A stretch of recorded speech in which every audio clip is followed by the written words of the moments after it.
This is the book of Daniel, chapter 7, verse 18. But the saints of the Most High shall take the kingdom and possess the kingdom forever, even forever and ever. Brakata Yahweh, Brakata Yahweh Shai, Brakata Yahweh, Brakata Yahweh Shai. Yahweh is the name who the world ignorantly calls God, and Yahweh Shai is his son who the world ignorantly calls Jesus Christ. First and foremost, I want to give all praises and all glory to Yahweh, Bahashim, Yahweh Shai, Bahashim, Rakah Kodash. Double honors to the apostles and elders of Great Millstone who grew well and taught us this truth. They are the true teachers for the nation of Israel on earth today. And salutation to the Akim out there pushing this truth and sincerity throughout the four corners of the earth and risking their life for Yahweh, Bahashim, Yahweh Shai's sake. I'm Brother Samak from the GMS Miami camp. And yes, the reason why I brought out the book of Daniel, chapter 7, verse 18, is that I want to go into the topic of who are the saints. Who are the saints mentioned in Daniel chapter 7, verse 18. Okay? And of course, brothers and sisters in the know, you already know who the saints are. The saints are the Israelites. But what inspired me to do a lesson on who the saints are, pertaining to Daniel chapter 7, verse 18, is that, after work, I went to the local mall that's near my job, near the plantation, okay? And I go there because there's a LensCraft in Macy's. I've been going there for years, and the reason why is because it's so close to my job. All right, so it's like it's convenient, for lack of better words. I don't have to drive freaking 20-30 minutes just to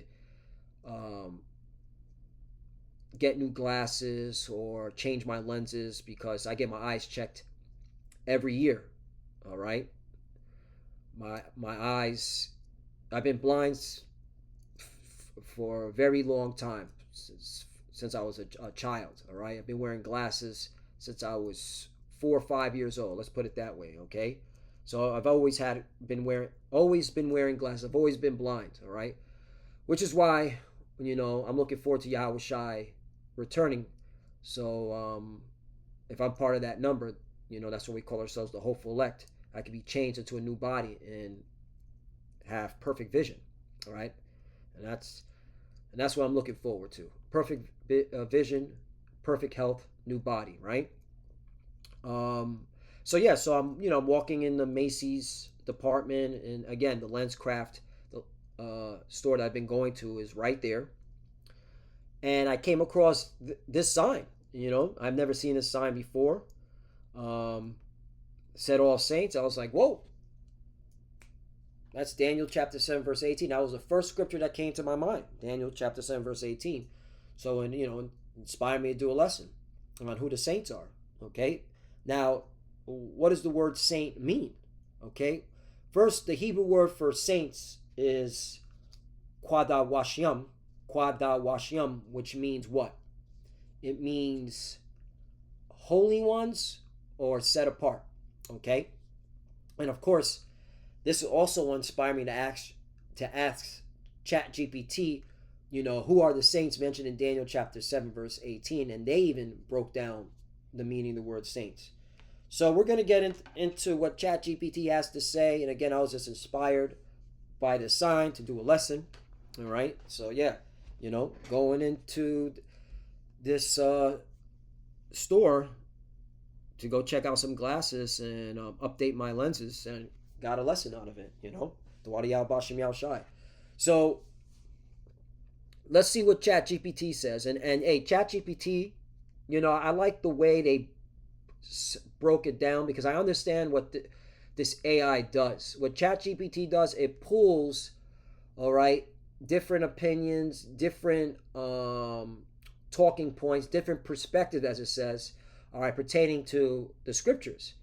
But if you notice, ChatGPT kept it very honest. And so I'm going to show you where it kept it honest at, All right, so, and this is a cut to you wacky tacky plantation Christians, all right? And this is also cut to you elites, man. All right? You're going to have to take down this internet. You're going to have to shut it down because this AI is condemning you, all right? So, Daniel chapter 7, verse 18. Excuse me. The identity of the saints in this passage has been interpreted in several ways, depending on the perspective. I don't like why they always put Jewish. That's the only thing they got to fix. It's Israel or Hebrew, all right? Israelites, Hebrew. Remember, 12 tribes. 12 tribes. They make up the Israelites, okay? That's the only thing that I get frustrated with this, chat GPT. But hey, it is what it is, Chew the meat, spit the bones. Or historic, plantation Christians, okay? You already know what this is talking about, the plantation Christianity, not the Israelite Christians, okay? The true Christians, which are the Israelites. Or historical. Let's break it down. Check it out. The first one. In the Israelite context, original audience. So they're letting you know that when Daniel received the vision from the Lord, okay, when he wrote it down, okay, the context and the audience was for the Israelites. Plain. Okay? Plain. All right? So this cuts you wacky tacky plantation Christians.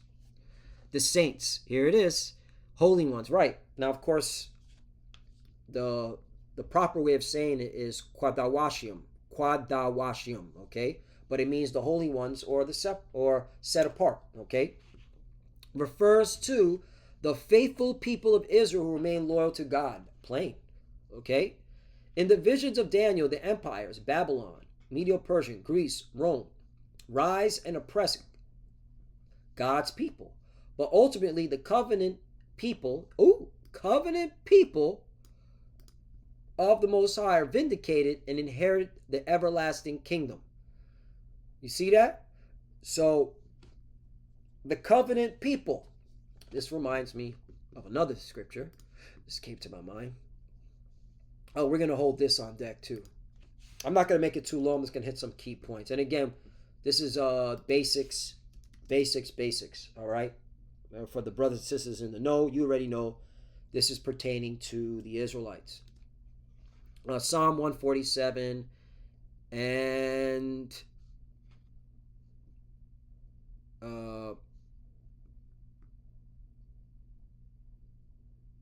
19. Psalm chapter 147 verse 19. He showeth his word unto Jacob, his statutes and his judgments unto Israel. So there you go. Okay, that's who the Lord made a covenant with. That's who the Lord showed his word to. 20. He have not dealt so with any nation, and as for his judgments, they have not known them. Praise ye the Lord. Right. Okay. So again, none of these nations have a covenant with the Lord. It's only the Israelites. All right. That's why the Lord said he has not dealt so with any nation, none of these heathen nations. Okay. So this is why ChatGPT wrote it the way he said. The covenant people of God are vindicated and inherit the everlasting kingdom, which are the Israelites. Okay. Now there's a Christian interpretation, all right, which these Christians are talking about Israelites. Okay. The eschatological prophetic view, all right, the saints are God's covenant people at the end of the age. Covenant people, covenant. Let's put in that. You know what? Let's put in the word covenant. All right. Let's see what comes up. All right, with blue letter. Who did the Lord make a covenant with for the end of the age? Okay. All right. Let's see.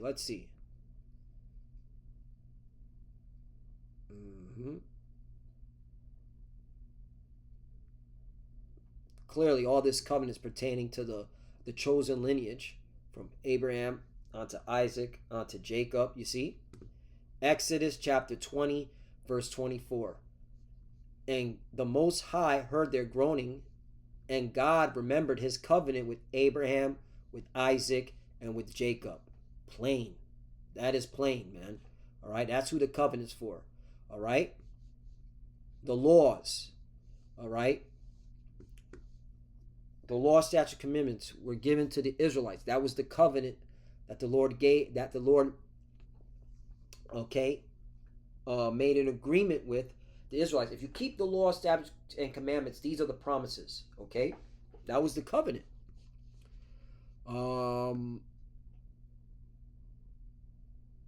Look at this one. Exodus 31:16. Wherefore the children of Israel shall keep the Sabbath, all right, to observe the Sabbath throughout their generations for a perpetual covenant. Again, you see that? What does this word covenant mean in the Hebrew? Let's look it up. I'm just going with the Spirit. I'm not going to make this too long. I'm almost done. All right. The Hebrew word for covenant is barayat. Barayat, which means alliance, pledge. Okay? A treaty, an alliance. Okay? Yeah, a treaty alliance from the Most High to the Israelites. Okay? That's it. None of these other nations, none of these heathens. So there you go. Okay? I mean, you could go down, there's so many talking points when it comes to covenant. All right? It's all about the Israelites. Ooh, look at this one. Jeremiah 31:31. Behold, the days come, saith the Lord, that I'll make a new covenant with the house of Israel and with the house of Judah. You see, a pledge, a promise. All right? 32. Not according to the covenant that I made with their fathers in the day that I took them by the hand to bring them out of the land of Egypt, which my covenant they break. Right, we broke the covenant. We broke the pledge. We broke, all right, our agreement. Okay? Although I was an husband unto them, saith the Lord. Right. He's the husband. All right. We're the bride. All right. We're the wife. Okay. That's why you wacky tacky plantation Christians can't understand the New Testament.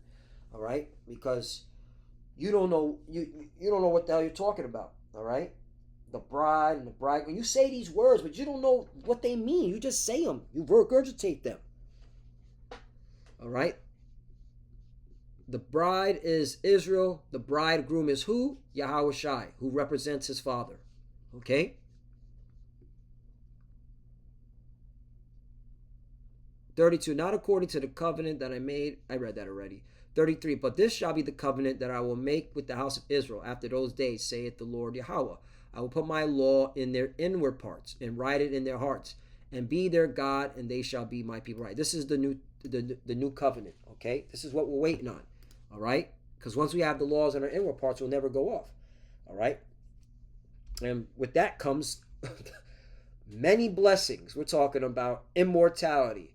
All right. Again, I don't have to, if I'm, again, as an Israelite, all Israel shall be saved. So, whether I'm part of the elect or not, Lord willing, I'm part of the elect. Okay. I hope to be part of the elect, or that's the expectation. That's what hope means, to expect.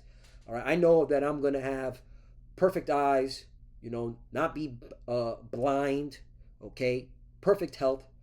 All right. Not worrying about catching a cold or, I feel like I'm catching a cold. I gotta have to pop some ginger and garlic, none of that, because we're not in this sinful flesh. Okay, but that's the new covenant. Okay, that's the new covenant. So there you go. So let's go back. So now we know who the covenant is for, and it's interesting because it says again, the saints are God's covenant people at the end of an age, right? And what I just read is at the end. That's going to be what's it called? The part of the promise. All right, the restoration for Israel. Okay, that's why when you go to in the Apocrypha, Esau's the end of the world and Jacob's the beginning of that followeth. Okay. Look at this one. The saints of God's, which saints are the Israelites, are God's covenant people at the end of the age, whether understood as restored Israel, the church, or both, who endure persecution by the final beastly power. Come on, man. Daniel 7:21. Look. All right. They're clearly talking about, all right, the extended Roman Empire. Okay, which is what you're in it. You're in it now. All right, and America, Babylon the Great is um, guiding it. Is at the helm of it. So there you go. This is it. This is Daniel chapter, right? What did it say? Daniel 21 through 22 and 25. You see that? So Daniel 21 through 22, you know, whew, they talk about that same horn. This is talking about America, right? Ooh, this is, look, we'll read this. 19. We get the point. I'll read this and I'll close out. I mean, we got to the point. I wanted to bring out,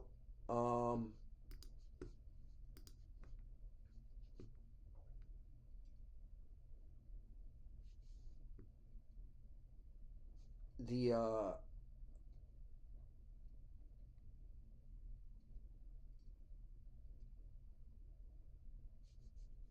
oh no, this was it. Okay, yep, this was it. Daniel chapter 7, verse 22. Yeah, this is what I wanted to bring out anyway, all right. So we'll just read it down to here, and then we'll be done. Daniel chapter 7, verse 18 again. But the saints of the Most High shall take the kingdom and possess the kingdom forever, even forever and ever. You see? And again, the saints are talking about the Israelites. Okay? That's why in Psalm chapter 148, verse 14, he also exalted the horn. Let me start at 13. Let them praise the name of the Lord. Right? So you got to know the name. All right? The Father's name is Yahweh. The Son's name is Yahushai. For his name alone is excellent. His glory is above the earth and heaven. Right? So you're supposed to glorify the name daily. 14. He also exalted the horn of his people, the praise of all his saints, even the children of Israel, a people near unto him, praise ye the Lord. Oh yeah, that reminds me, real quickly, because I did ask ChatGPT. All right, I said, where did I say this at? I said, also, is not in Psalm 148:14 referring to Israel? Yes, you're exactly right. Let's take a close look at Psalm 148, verse 14, and connect it back to the idea of the saints equals Israel in Daniel. Horn of his people. In Hebrew poetry, a horn symbolizes strength, power, and victory. All right, I give you 1 Samuel chapter 2, verse 10, Psalm chapter 89, verse 17. Here, God is raising up strength and honor for his people Israel. The praise of all his saints. The Hebrew word for saints is,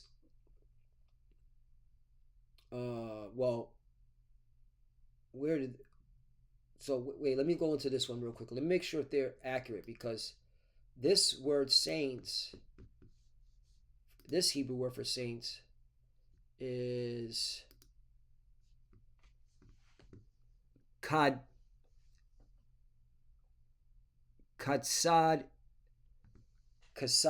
yad. All right, kasad yad. All right, which means faithful, kindly, kind, godly, holy one, saint, pious. Okay, so the holy one. All right, which is chasad yad. Chasad yad. All right, chasad yad. So that it means holy ones. That's the Hebrew way of saying it.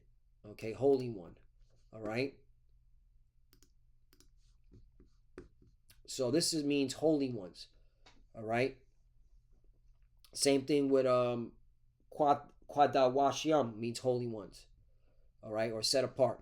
Even of the children of Israel, right? So there you go. So let's go back. Okay. And then it says, meaning the faithful or the pious, those devoted to God. Okay. Yeah, that too. That it means that too, because we just went into it. Hold on, let's go back. Just read that one more time, because it did say that in the definitions too. This is Kasad Yud, and yeah, saint, pious, holy one. All right. There you go. A saint, a holy, yeah, holy one. And this one is okay, that's the root. This is Kasad, which that would go to mercy. Okay.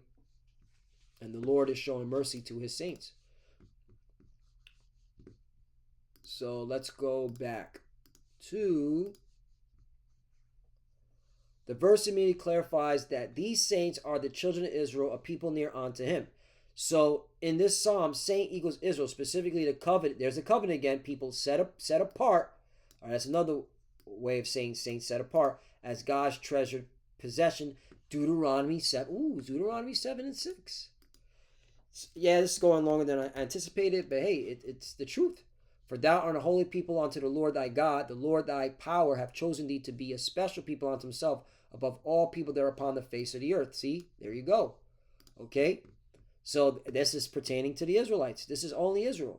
All right, and this is who, again, if you look at it historically, Daniel was writing to the Israelites.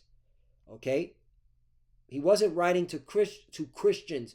The term Christian didn't come into play till till the time of Paul was Paul and the disciples were walking the earth. All right, so and that's even more proof that what Daniel was writing to the Israelites, people near unto him. This reflects the covenant closeness between God and Israel. Deuteronomy chapter 4 verse 7 echoes, "For what nation is there so great who have God so nigh unto him as the Lord our God is in all things?" Right? That was a beautiful precept from ChatGPT. You know, if you just fix the whole Jewish or that ish thing, you just change it, you'd be on point. But yeah, if Psalm 148 verse 14 explicitly identifies saints of Israel, then Daniel 7's use of saints would have naturally been understood by Jews in the same way, or Israelites, not angels, not Gentiles, but God's covenant people, Israel. The continuity is strong in both texts. Saints are the faithful ones of Israel, whom God will strengthen, vindicate, and exalt over the nation. Answer: yes. Psalm 148 verse 14 is indeed referring to Israel as the saints. This supports the interpretation that in Daniel chapter 7 verse 18, the saints of the Most High are the children of Israel, the covenant people God set apart as holy and near to him. Now, oh yeah, I wrote this. Now it makes sense that in Acts chapter 9 verse 13 is referring to Israel. You're tracking very well. Let's look at Acts chapter 9 verse 13 and tie it back to what we've seen. Then Ananias answered, Lord, I have heard by many of this man how much evil he hath done to thy saints at Jerusalem. Thy saints at Jerusalem. In the first century, the word saints meant holy ones, set apart people. The same idea as Hebrew, Kadash. Yep, that's another way of saying, what's it called? Holy. All right, Kadash means holy. Okay, and then of course, this is the kasad, right? Let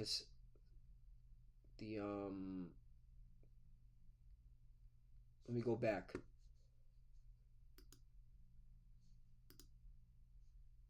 Let me go back to the Hebrew.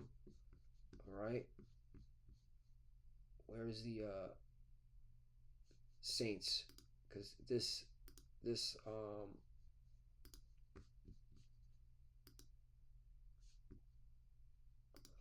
Psalm 148 again. Excuse me. Yeah, 148 again. And this saint is, Kasad Yud, which means faithful, kind, godly, holy one, saint, pious, right? Okay, holy one. So there you go. So same thing. So let's go back to what it's saying here. So the earliest followers of the Messiah were all Jews in Jerusalem. Acts chapter 2 verse 5, Acts chapter 2 verse 41, Acts chapter 6 verse 7. So at this stage, the saints, faithful Israelites who believed Yahushua was the Messiah. Consistency with the Old Testament. Psalm 148 verse 14 already defined the saints as Israel, the people near to God. Daniel chapter 7 verse 18 described the saints inheriting the kingdom, Israel waiting God's vindication. So Acts chapter 9 verse 13, the natural continuation is that these Israelites who believe the Messiah are still called saints.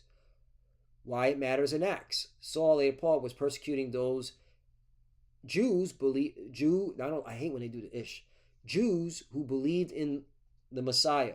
Ananias recognized them as God's holy ones, saints, in the same way Scripture has always applied that title to Israel. Okay?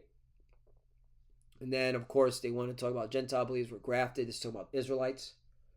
All right? But look at this. Later, as Paul's mission expanded, Gentile believers were grafted in Romans 11, also called to be saints. But originally, the word was firmly rooted in Israel's identity. Boom. See? So, again, ChatGPT was saying the original intent of what Paul was writing in Romans chapter 11, it was rooted in Israel identity. It had nothing to do with heathens. So this is the heathen came in by the workings of Satan. That's why you plantation Christians, you're losing your people. Your people are not listening to you anymore. Yes, in Acts chapter 9 verse 13, saints at Jerusalem is referring to Israelites who followed Yahushai, continuing the biblical pattern where saint equals Israel, the covenant people of God. At that moment in history, the saints were still exclusively Israelite believers. And they always were. All right? Okay? They were always Israelite believers. But, hey, that's why you plantation Christians, man, all right, you're being cornered. ChatGPT is cornering you. So, yeah. So, let me finish this off and I'll close out. So, now we know who the saints are. We got a little Hebrew. Okay? A little Hebrew into it.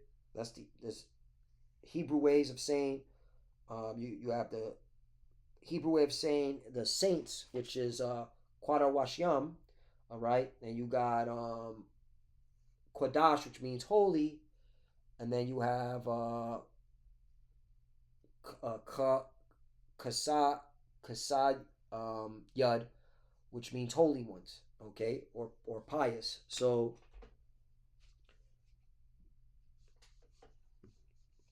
but the key point is what? It's all talking about the same nation, the Israelites. So Daniel chapter 7 verse 18, but the saints of the Most High shall take the kingdom, possess the kingdom forever, even forever and ever. 19. Then I would know the truth of the fourth beast, which was diverse from all others, right? Talking about Rome, exceeding dreadful, whose teeth were of iron and his nails of brass, which devoured, brake in pieces, and stamped the residue of his feet. Right. Again, this is talking about the Roman Empire. 20. And of the 10 horns that were in his head, right, of this fourth beast, this is talking about the European Union, formerly known as the European Economic Community, all right? And of the other came up, and before whom 3 fell, all right? And then now this is talking about some historical history, all right? Which you plantation Christians, you can't break this down, all right? So when we break it down, all right, who are you to scoff? Who is this talking about? We clearly see that these 10 horns came out of the Roman Empire, okay? So we know that the 10 horns, okay, have to be, all right, Europe, okay? So let's start with that history, okay? Europe, the European, now the European Union, all right? And who came out of Europe, all right? They made a historical impact on the globe, okay? You had 3 major ones, 3, right? Spain, France, and England. They came over here to the New World, right? And took over North America for the most part, right? Spain took over Central and South America, right? But check this out. But they fell. Who did they fall under? Well, who rose into power right after that? Again, all right. This is the historical basis right here.